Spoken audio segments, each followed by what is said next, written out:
Hinimok ni Pangulong Ferdinand Marcos Jr. nitong Sabado, May 18 ang mga nagsipagtapos sa Philippine Military Academy o PMA na ipagtanggol ang Pilipinas sa gitna ng banta sa pambansang teritoryo at sa mga nagsisikap na hatiin ang sangbayanang Pilipino.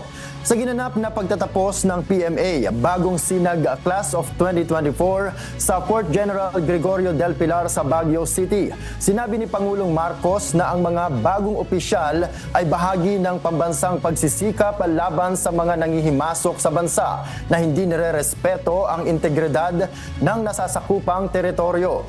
Binigyan diin ng Pangulo ang pangangailangan na mariing ipagtatanggol kung ano ang para sa Pilipino na palaging naaayon sa gabay ng batas at pananagutan bilang miyembro ng international community. Mas mainam-ani ang gugulin ang atensyon at enerhiya sa pagpapaunlad ng bansa at sa pagtupad ng tungkulin na panatilihin ang kaligtasan ng mga mamamayan sa kanilang mga tahanan.